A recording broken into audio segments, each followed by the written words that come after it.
The tires of the black SUV shrieked across the concrete, the vehicle skidding to a violent stop. Its doors flung open, and from the shadows emerged three masked figures.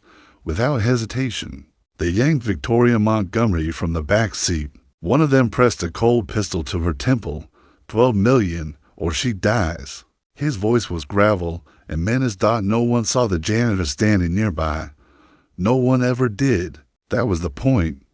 He was part of the wallpaper. A mop in his hands, head slightly bowed, uniform faded from years of unnoticed labor. But the moment his mop clattered to the ground, something shifted in three precise, fluid movements. Like a switch had been flipped, the masked men lay crumpled and unconscious on the floor. Victoria blinked in disbelief.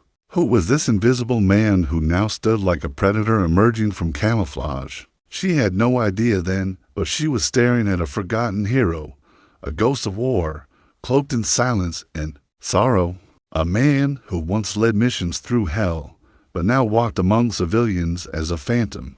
This is their story of redemption, of wounds and second chances, and of a fragile but undeniable bond between two souls who had long since forgotten how to feel safe.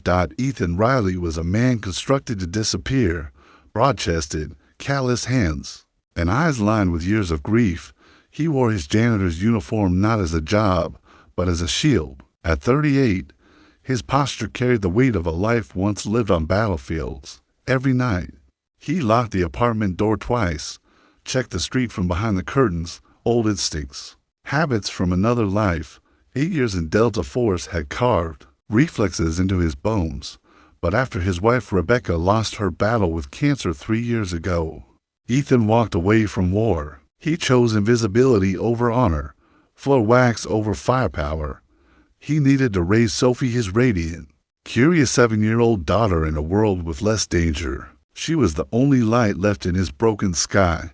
He traded danger for janitorial work, for anonymity, and for 3 years, he kept his promise to Sophie to be there, quietly, safely, every day. Victoria Montgomery lived on the other side of that spectrum. At 35, she was the embodiment of corporate dominion, the brilliant icy CEO of Montgomery Tech, Silicon Valley cybersecurity powerhouse.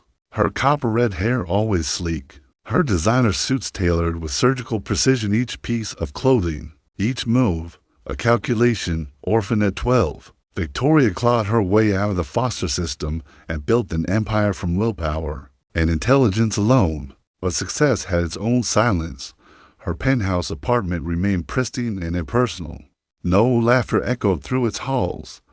No photographs adorned the walls, just glass, steel, and the soft hum of machines. The press called her the Ice Queen of Silicon Valley, and she made no effort to contradict them. Warmth, after all, invited danger. Vulnerability was a crack in the armor, and she had vowed long ago never to be vulnerable again.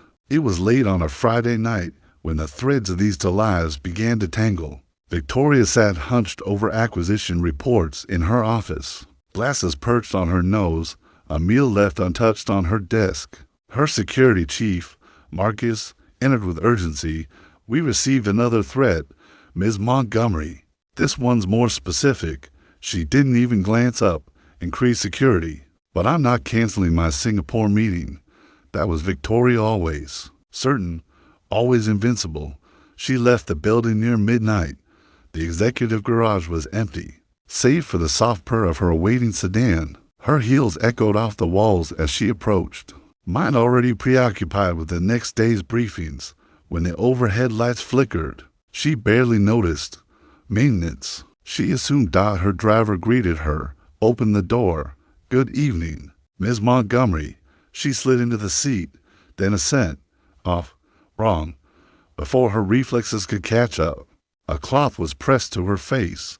She thrashed, fingernails scraping at leather, at hands. But the darkness swallowed her whole.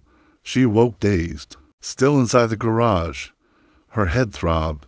3 masked men surrounded her, one brandishing a gun.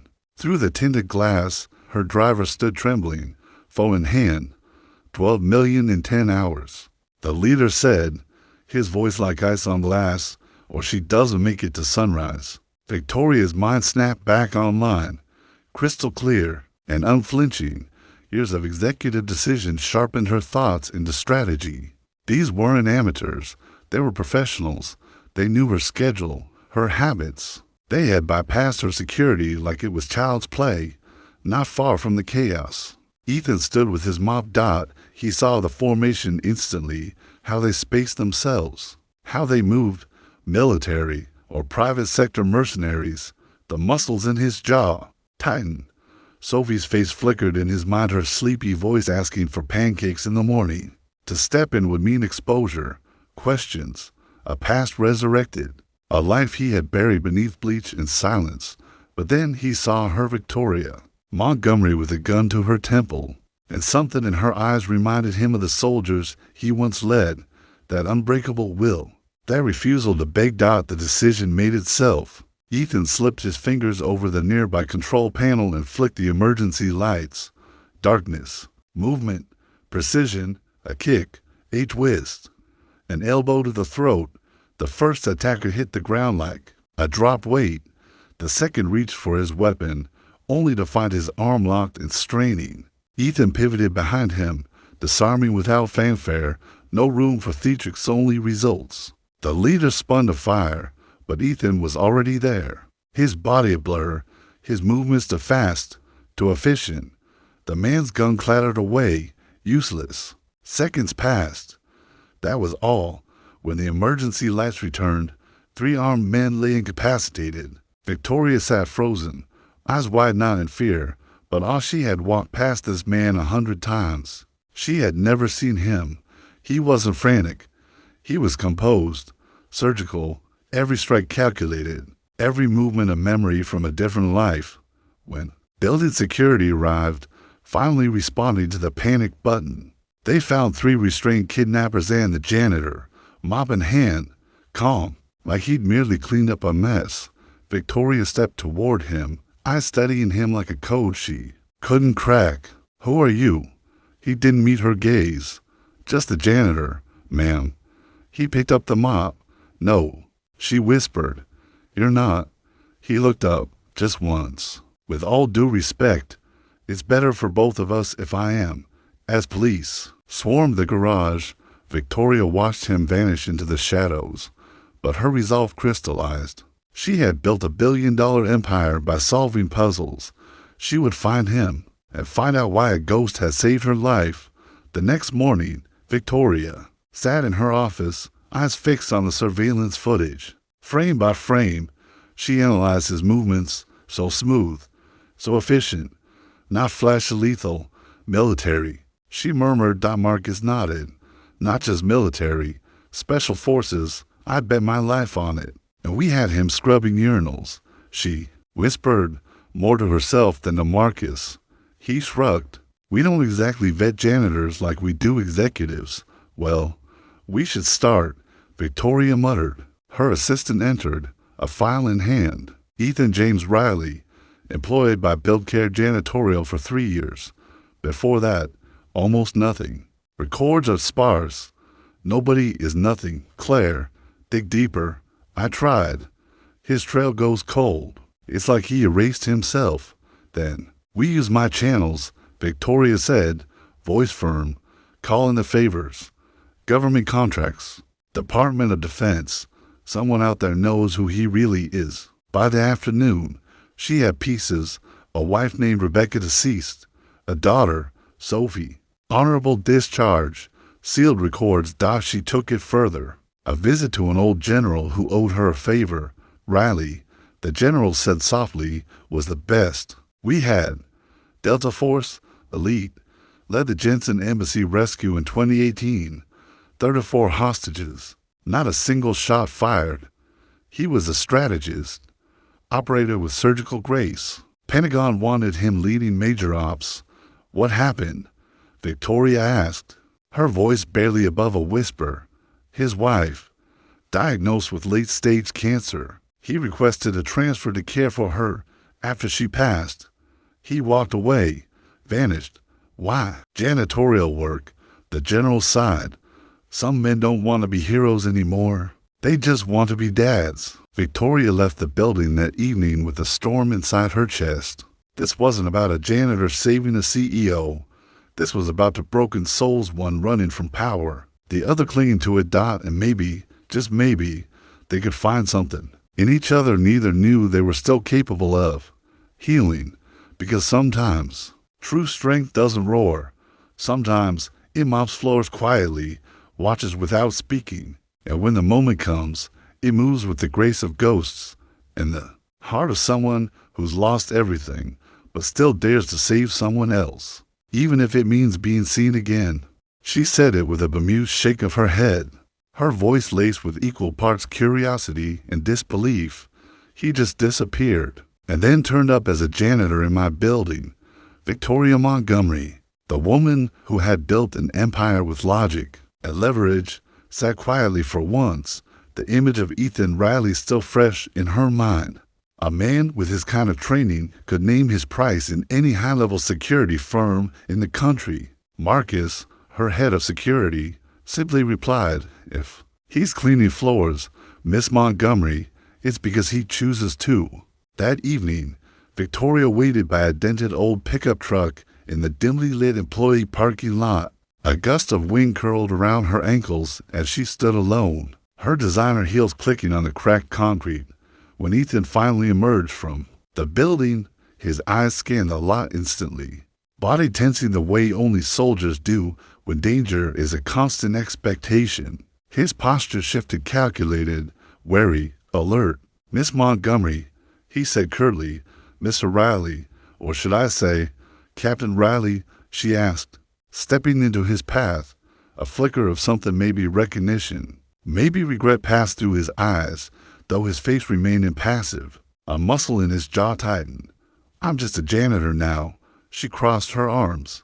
A janitor who took down 3 armed men using Delta Force training. The silence between them grew heavy, taut with unsaid things. "I want to offer you a job," she said at last. "Head of my personal security.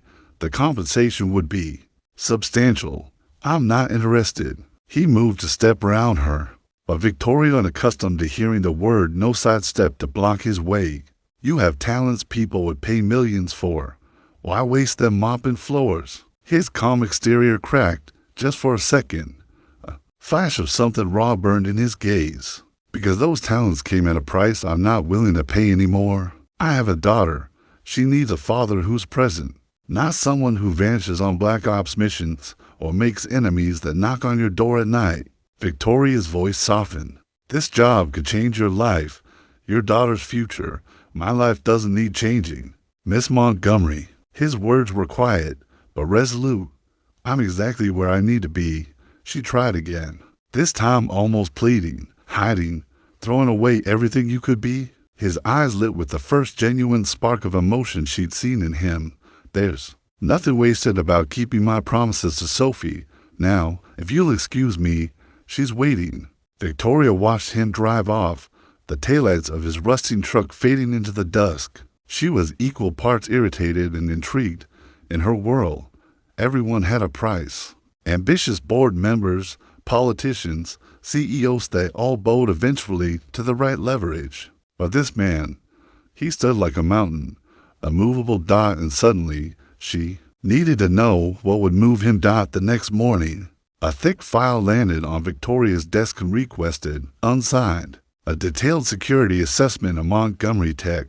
12 key vulnerabilities outlined with ruthless precision, everything from executive travel patterns to access point weaknesses. Each flaw paired with suggested solutions. At the bottom, a single line: "Fix these.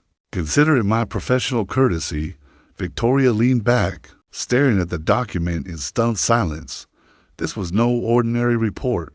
It was a masterpiece of threat analysis, chilling in its accuracy and brilliant in its simplicity. This wasn't just knowledge. This was genius. She made a decision. Find out everything about Ethan Riley's daughter, she instructed Claire. Her assistant. Claire hesitated. "Are you sure?" "I don't pay you to be sure, Claire. I pay you to find answers." Later, the information lay neatly compiled before her. Sophie Riley, 7 years old, attends Westbrook Elementary. One particular teacher note stood out. Sophie was struggling with a science project, a solar system model, to be exact. Victoria smiled faintly. She had found the opening not through Ethan's pride or past, but through the child who had become his entire universe. Then something else in the file caught her eye. Oak Ridge Apartments, scheduled for demolition in 3 months to make room for luxury condos. The developer, Montgomery Holdings, her own real estate firm. She stared at the paperwork. Something inside her shifted. Sophie wasn't a name on a page. She was a little girl who was about to lose her home because of her dot, and for the first time in years. Victoria Montgomery, CEO, strategist, solitary titan, felt a crack ripple through her armor. Saturday morning, the sun peeked through the haze as Sophie sat cross-legged on the tiny balcony of their aging apartment, fighting with foam planets that refused to stay in place. Why won't Jupiter stay put? She huffed, frustration in every word. Ethan bent beside her, eyes warm. Maybe Jupiter's just having a rebellious day, he offered. She giggled. Then came a knock at the door. Instantly, Ethan's body tensed. He looked through the peephole and felt his pulse quicken. Victoria Montgomery, but not the Victoria he knew. This woman wore jeans, a simple blouse. Her copper hair fell loosely over her shoulders, softening her usual sharpness. She looked almost human. How did you find where I live? He asked, the door still chained. I'm a CEO, Miss O'Reilly. Information is my business. His jaw clenched. What do you want? She hesitated, glanced down, uncharacteristically uncertain. I heard your daughter's working on a science project. I have an engineering background. Thought maybe I could help before he could say no. Sophie appeared beside him, wide-eyed with curiosity. Is she here to help with my planet? She asked, peeking around his leg. Mine keep falling off. Victoria bent down, meeting Sophie's eyes. I built a similar model when I was your age. If your dad says it's okay, I'd love to show you a trick or two. Something in her voice, the softness, the sincerity, made Ethan pause. Sophie looked up at him with hopeful eyes that mirrored Rebecca's. He sighed. Fine, but I'm watching. You. The apartment was small and worn, but it radiated warmth. Water stains scarred the ceiling. Furniture mismatched and threadbare, yet books lined the shelves, organized by reading level. The walls bore Sophie's colorful artwork, each one lovingly framed in crinkled construction paper. A photograph Ethan, Sophie, and a smiling woman whose eyes Sophie had inherited rested on a side table. Rebecca for 3 hours. Victoria knelt beside Sophie, helping her balance foam planets and explaining gravity in simple metaphors. She was gentle, attentive, and Ethan had to admit unexpectedly patient. You have to calculate weight distribution, she explained. If Jupiter pulls one side down, you need Saturn and its rings on the other side to balance it out. Sophie's eyes lit up like a seesaw. Exactly. Ethan, watching from the kitchenette, quietly prepared lunch. He saw how Victoria glanced at the rationed ingredients. She said nothing, but her gaze held understanding, not pity. And then Sophie, with her boundless innocence, asked the kind of question only children dare. Why do you live in a big building all by yourself? Victoria stilled. How do you know? I live alone. My dad says people's eyes tell stories. Yours look like his did after Mom went to heaven. Sophie, Ethan said gently, stepping in. But Victoria waved him off, her voice low. It's okay. She turned to Sophie. Sometimes it is lonely, but I have my company. It's a different kind of family. Do they make you birthday cakes? Victoria paused. No, not really. Then it's not really family, Sophie said simply when the project was complete. Foam planets perfectly balanced under the afternoon sun. Victoria rose to leave. Ethan walked her to the car, a modest sedan, not the high-end luxury she usually traveled in. You didn't have to do this, he said. I wanted to, she replied softly. Your daughter is remarkable. She is. You know your building is scheduled for demolition.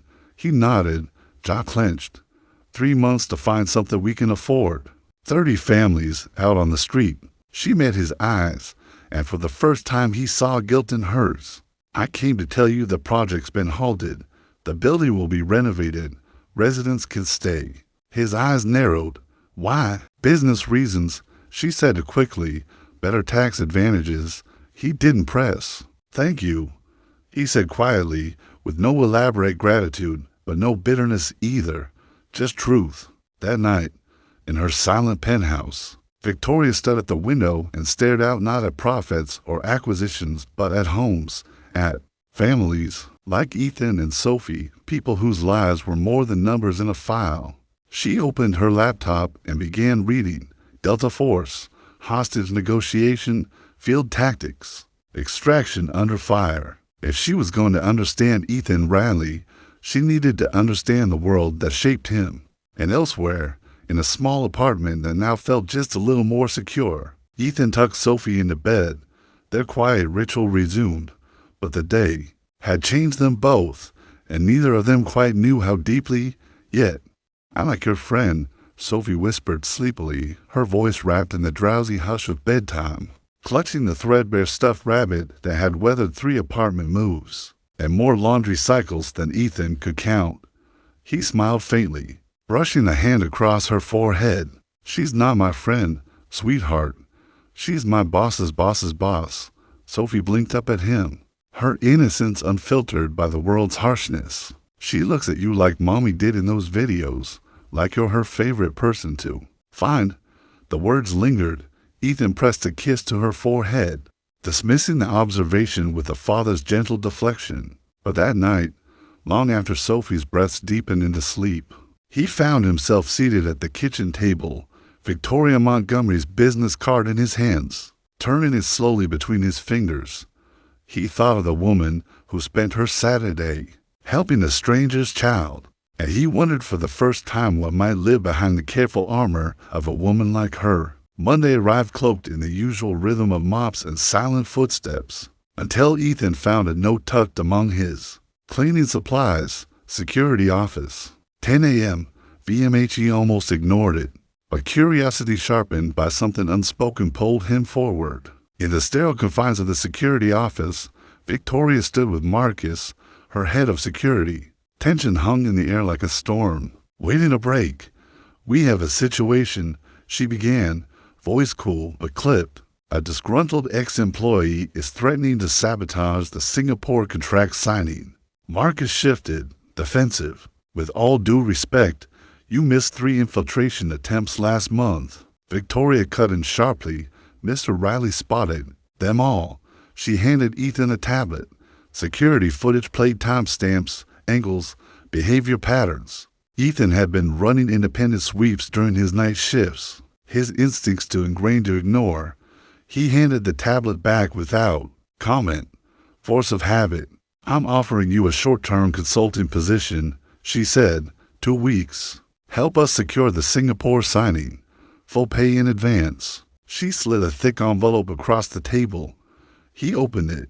The check inside made his breath hitch dotted. "Was enough to fund Sophie's education for years. That's the idea," Victoria said softly. Watching him, he hurriedly studied her. "Why me?" "Because you see what others don't. And because," her eyes flicked to the envelope, "you have more reason than anyone else to keep me alive." "What does that mean?" She didn't answer, but another paper inside the envelope caught his eye. A lease agreement. His apartment building, once slated for demolition, was now scheduled for renovation with a designated resident manager position, rent-free. Modest salary. Ethan lifted an eyebrow. "Bribery. Ms. Montgomery?" Victoria's mouth curled, just barely. "Investment. Mr. Riley." For the next 2 weeks, they worked in tandem. Ethan overhauled her entire security infrastructure. He saw through weak points like cracks in glass. Victoria, who trusted few, found herself impressed again and again. They spent long evenings reviewing footage, analyzing threats, troubleshooting blind spots. Somewhere in those quiet hours, their conversations deepened. Victoria discovered Ethan spoke 4 languages, played chess like a grandmaster, and could recall obscure military campaigns with frightening accuracy. Ethan learned Victoria taught herself to code at 13. On rare vacations, she climbed literal mountains. She also quietly funded several children's hospitals under pseudonyms. "You don't publicize your philanthropy," he remarked one evening. "Publicity creates expectations. Expectations create limitations," she replied. "I prefer freedom." He paused, watching her closely. "Is that why you live alone?" Her eyes lingered on the frozen surveillance feed. "I live alone because relationships demand vulnerability, and vulnerability breeds weakness. I wasn't built for weakness. Neither was I," he said quietly, "until Sophie. Then Sophie got sick, a fever, a diagnosis of strep throat." Ethan, exhausted and anxious, hadn't slept in 24 hours. Victoria showed up at their apartment unannounced, holding a prescription from her private physician and a bag of supplies. She stayed with Sophie while Ethan showered and laid down for an hour of desperately needed rest. Later, over coffee on the narrow balcony, Ethan finally asked, "Why are you doing all this?" Victoria looked out over the street below, lights flickering in the dusk. "Most of my life, relationships have been transactional. People want something: money, status, connections. You were the first person in years who said no, who didn't want anything from me." She paused. "I wanted to know what it felt like to help someone who expects nothing in return." The day of the Singapore signing arrived. Victoria, elegant and unshakable, moved through the event like a seasoned diplomat. Ethan, earpiece discreetly in place, monitored every movement, every anomaly. When a negotiation hit a boiling point, Victoria calmed the room using a de-escalation tactic Ethan had taught her. "That's the third concession they've made," she murmured between sessions. "Your artificial time pressure strategy worked like a charm." "You executed it perfectly," Ethan replied. "You'd have made a hell of a negotiator in the field. High-level business isn't so different from hostage situations." She smiled. "Just fewer guns usually." That evening, Victoria invited Ethan and Sophie to her penthouse to celebrate. Sophie wandered, enchanted by the glittering skyline and the floor-to-ceiling windows. Victoria led Ethan to a private study lined with shelves, first editions. Ethan noted, picking up a leather-bound volume with reverence, "My one indulgence." Victoria admitted, "Books were my refuge growing up." "From what?" She ran her fingers along the spine of another volume. "Foster care, group homes.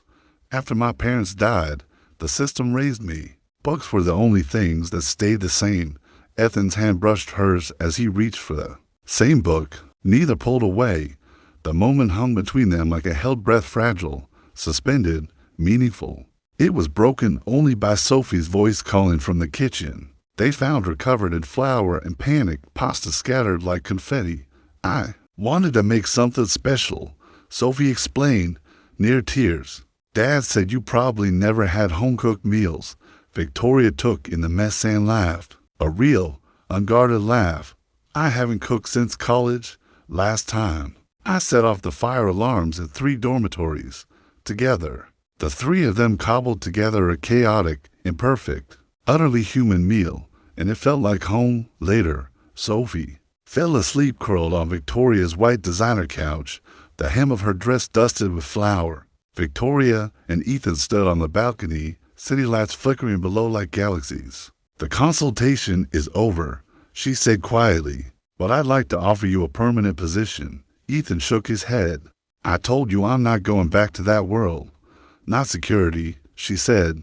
"Special projects director. Strategy, problem solving. Regular hours. No danger." He looked out across the glittering skyline. "Why?" "Because you found vulnerabilities no one else saw. Because you question me when everyone else just agrees." And she hesitated.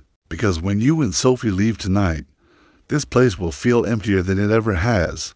He didn't answer, but as they reached the lobby, Ethan suddenly stopped. "Wait here," he told Sophie, handing her over to the security guard. "I forgot something." Victoria opened the door in surprise. "I'll take the job," he said simply, "but I have conditions." Her face broke into a relieved smile. "Name them." "Sophie comes first." Always. No late nights unless absolutely necessary. No surprise travel. Done. And we keep personal and professional boundaries clear. She arched a brow. So, there is a personal relationship. There could be, he admitted, which is why we need boundaries. She nodded. Anything else? Yes. On days I can't make it. Your driver picks up Sophie from school. I don't trust the bus system. Already arranged, she said with a knowing smile. 3 months later, Victoria stood before her board, Ethan by her side as special projects director. Employee morale had soared. Innovation had bloomed under his unconventional leadership. The company's stock price had risen 20%, but shadows returned. An email landed in Victoria's inbox, photos of her, Ethan, and Sophie in the park, outside their home. At Sophie's school, powerful people shouldn't have such obvious weaknesses. Julian Vera, former business partner, she explained when Ethan saw the photos. I testified against him. He was just released. We need to tighten security, Ethan said, already recalculating their routines.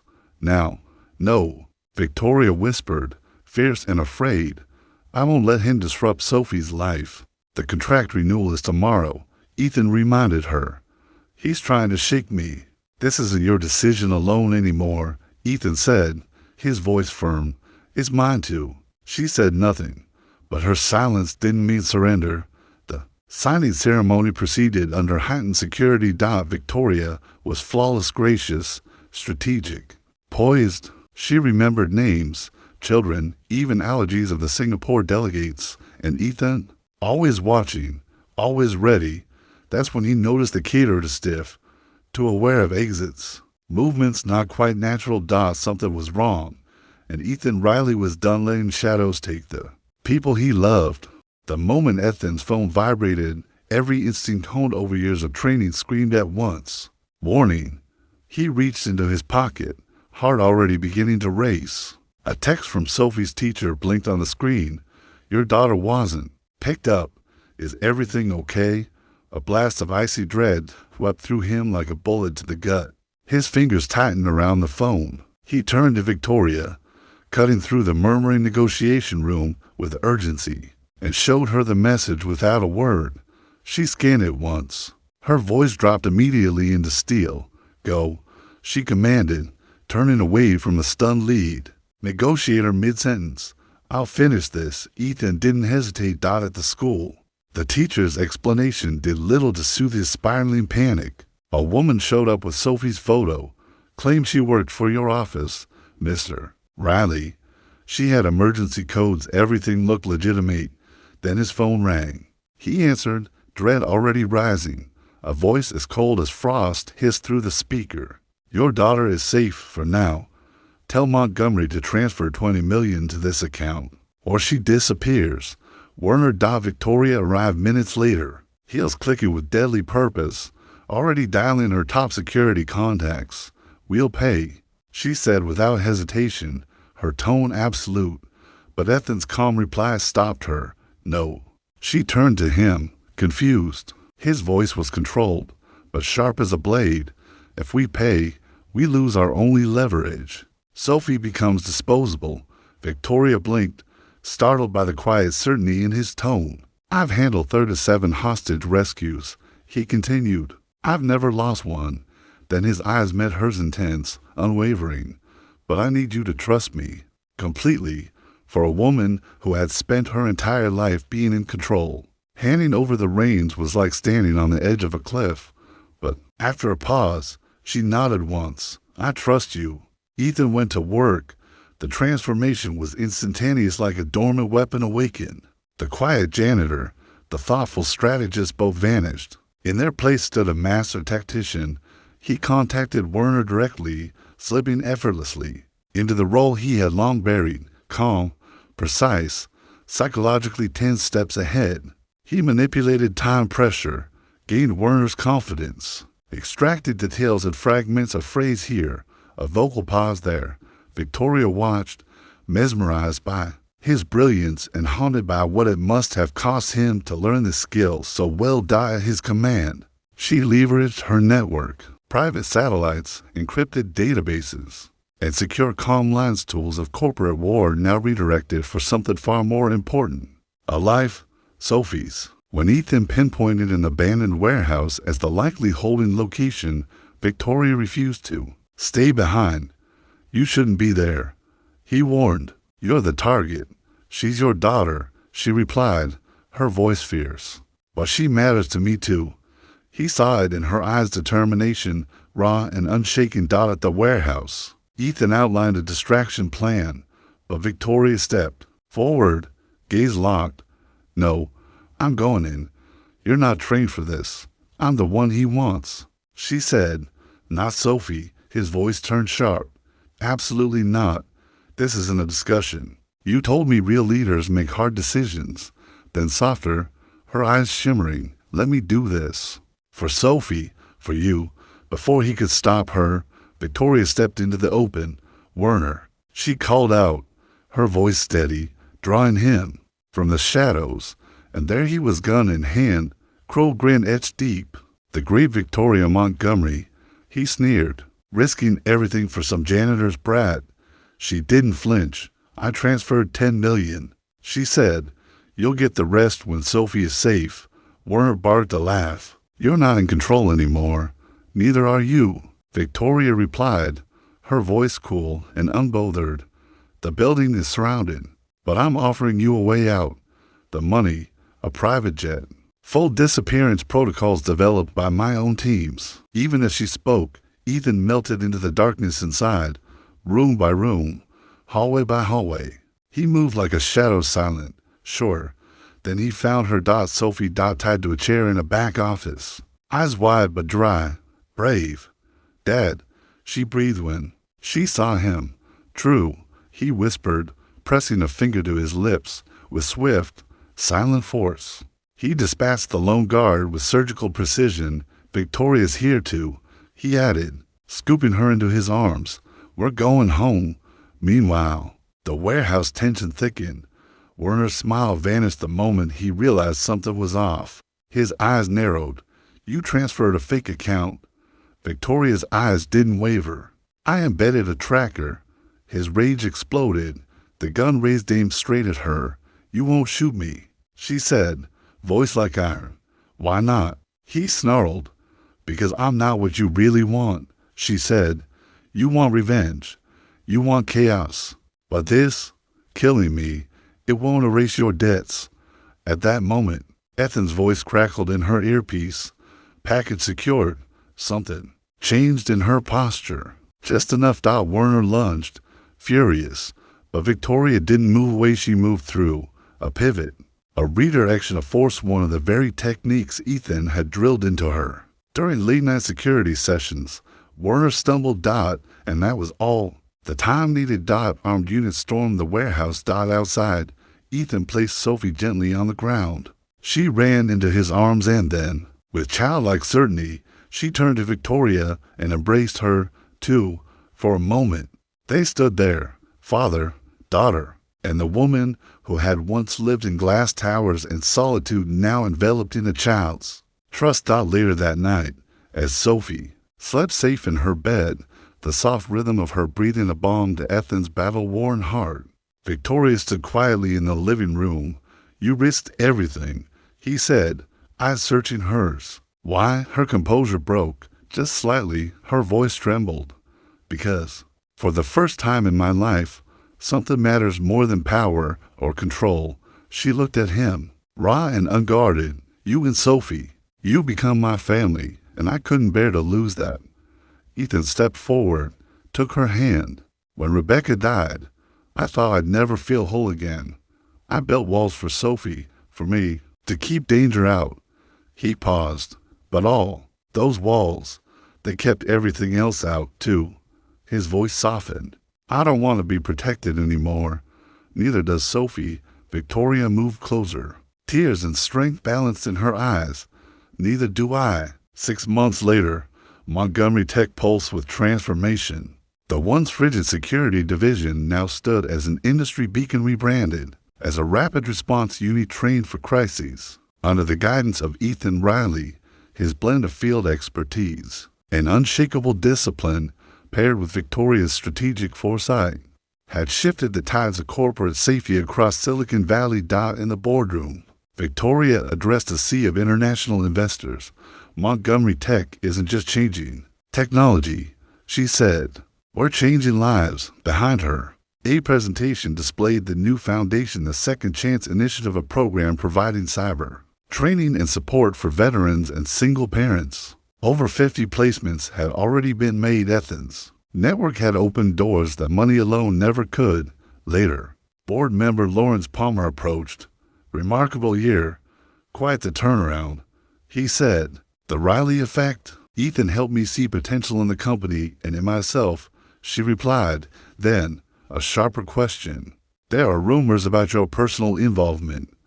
Victoria's gaze cooled instantly. My personal life isn't board business. It is when it affects shareholder perception.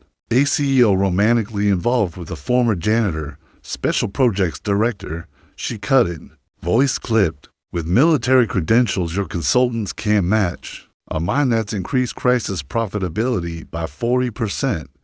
Nevertheless, she echoed, stepping forward. I've never asked for this board's approval for my personal decisions, and I won't start now. Then she turned, leaving Palmer in stunned silence, and walked into the hallway where Ethan waited. He recognized the set of her jaw immediately. Board trouble? He asked. Handled. She checked her watch. Sophie's science fair starts in an hour. Let's go. At Westbrook Elementary. They slipped into the bustling gymnasium just in time to hear Sophie explaining her project, emergency shelter structures using optimized support designs. Her voice rang clear and confident. I tested triangular configurations. They spread stress more evenly during collapse simulations, she told the judges. The principal stepped forward.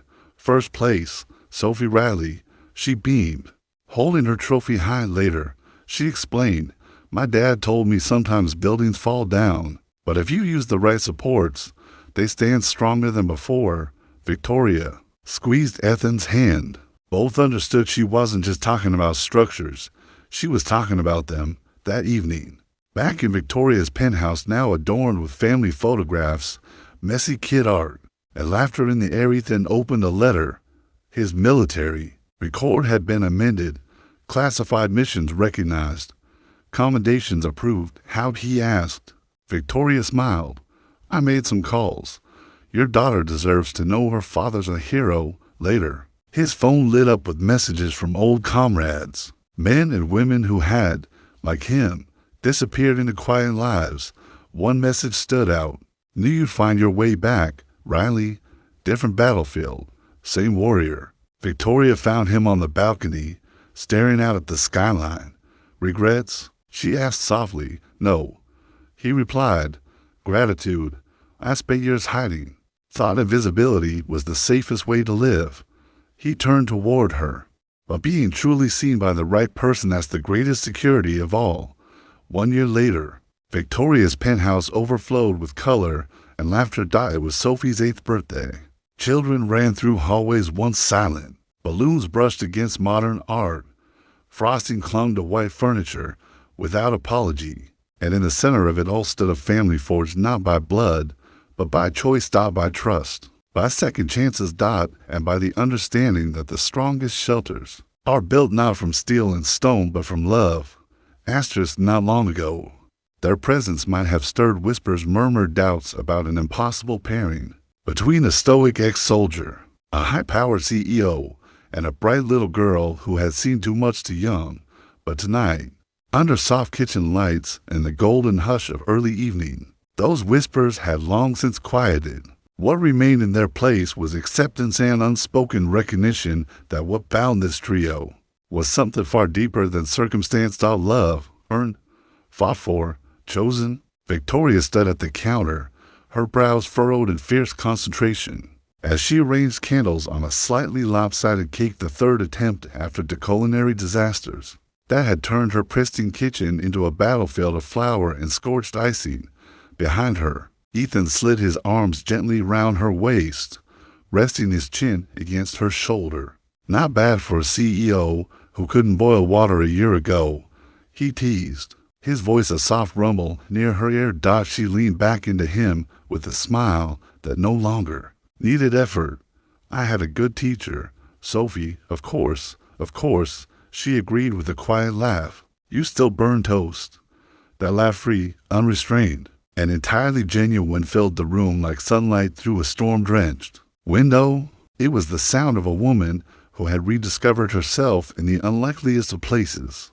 Amidst Lego bricks, bedtime stories, and whispered promises exchanged after long days and longer nights. That same warmth spilled into the living room, where Sophie was now the center of a whirlwind dripping into brightly wrapped gifts. Surrounded by her friends, their voices a symphony of joy and sugar-fueled energy. The gifts piled high, but what truly stood out was the atmosphere, warmth, belonging. Every laugh and shared glance testified to the invisible threads that had woven this one solitary trio into a community that now embraced them without hesitation. And then Sophie reached one final gift, a carefully wrapped, flat rectangle, lightweight, but unmistakably important. She opened it slowly. The room hushed. Inside was a frame. On one side, a candid photo of the three of them taken on a rainy camping trip months earlier. All wind-blown hair, mismatched jackets, and glowing smiles.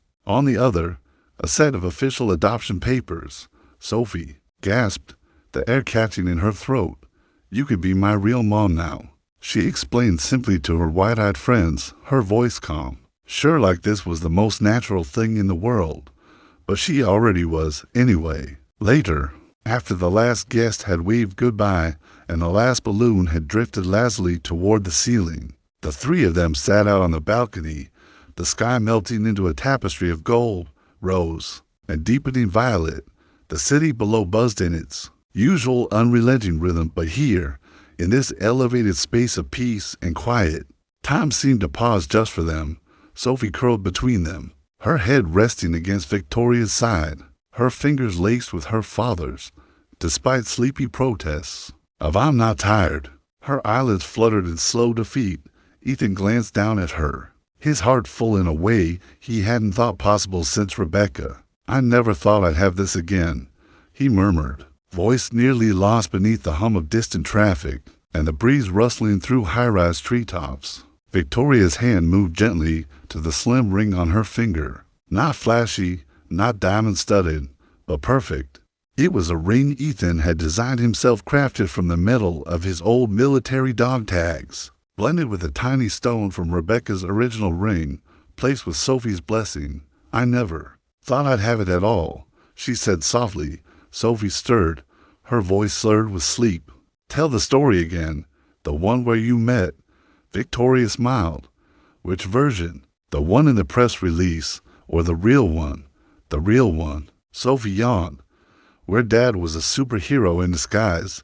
Ethan chuckled. "I wasn't a superhero, honey. You saved Victoria from the bad guys," Sophie insisted. Victoria brushed a lock of hair away from Sophie's forehead. "And you and your dad saved me from something worse." Sophie blinked. "Worse than bad guys?" Victoria's voice turned, quiet, reflective. "From believing success meant solitude.